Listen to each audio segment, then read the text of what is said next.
నమస్కారం. ఒకప్పుడు కేవలం 15 నిమిషాల్లో వెళ్లే ప్రయాణానికి ఇప్పుడు గంట పడుతోంది. అవును. 10 ఏళ్లలో రాజమండ్రి దగ్గర అసలు ఏం జరిగింది? ఈ ట్రాఫిక్ చిక్కుముడిని విప్పడానికి మన దగ్గర కొన్ని ఆసక్తికరమైన ఆధారాలున్నాయి. హ్మ్. సాయంకాలం దినపత్రిక గోదావరి సాక్షి కోసం పెద్దాడ నవీన్ గారు రాసిన ఒక వార్తాకథనం, కొన్ని ఏరియల్ ఫోటోలు, ఇంకా కొంత డేటా. వీటితో అసలు కథేంటో చూద్దాం. అవును.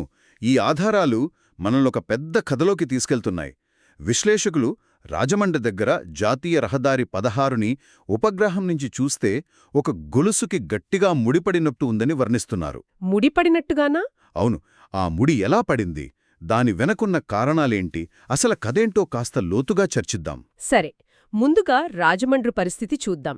10 ఏళ్ల క్రితం అంటే 2016లో దివాన్ చెరువు నుంచి కొవ్వూరు వంతెన దాటడానికి కేవలం 15 నిమిషాలే పట్టేనట. అంతే, కేవలం 15 నిమిషాలు. ఇప్పుడు గంట సమయం పడుతోందని ఆ కథనం చెబుతోంది. గంట సమయమా? అంటే ఒకప్పుడు ఆఫీస్కు వెళ్ళి వచ్చేంత టైంలో ఇప్పుడు జస్ట్ ఆ బ్రిడ్జ్ దాటడానికే సరిపోతోందన్నమాట. నిజమే. ఆ మార్పు వెనుక ఉన్న గణాంకాలు ఇంకా ఆశ్చర్యపరుస్తాయి.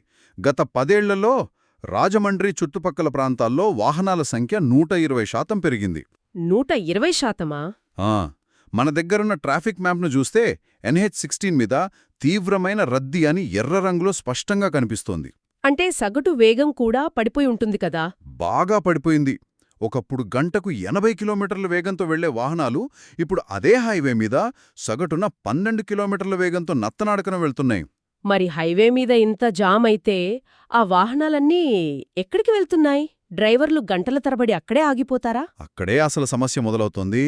డ్రైవర్లు, ముఖ్యంగా లారీలు, కార్లు, గూగుల్ మ్యాప్ సహాయంతో పక్కనే ఉన్న చిన్న చిన్న గ్రామాల్లోకి వెళ్ళిపోతున్నారు. అంటే దివాన్ చెరువు, బొమ్మూరు, కడియం లాంటి ఊళ్ల రోడ్ల మీదకా? అవునవును. నిజానికి మొన్న గూగుల్ మ్యాప్స్ నన్ను అలాంటి ఒక పల్లెటూరి సందులోకి పంపింది. ఎదురుగా ఒక ట్రాక్టర్ వస్తే నా కారు పక్కకు తిప్పడానికి కూడా జాగలేదు. అమ్మో! మరి ఇక లారీల పరిస్థితి ఊహించుకోండి.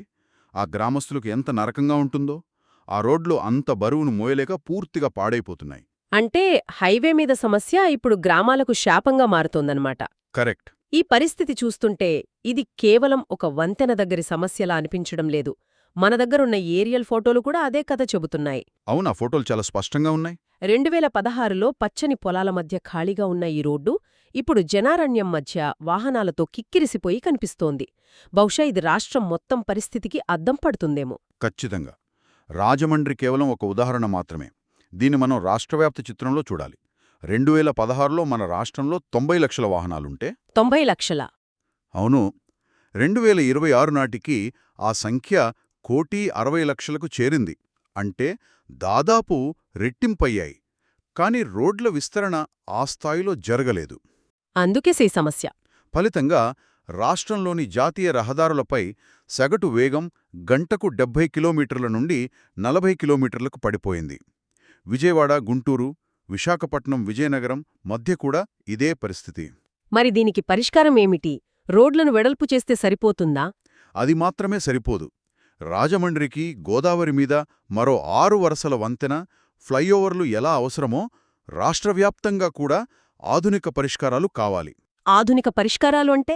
అంటే పట్టణాల బయట పెరిఫరల్ రింగ్ రోడ్లు, సరుకు రవాణాకు ప్రత్యేక ఫ్రైట్ కారిడార్లు, ట్రాఫిక్ను ముందే అంచనా వేసి మళ్లించే శాటిలైట్ సిగ్నలింగ్ వ్యవస్థలు. ఇవన్నీ చాలా అవసరం.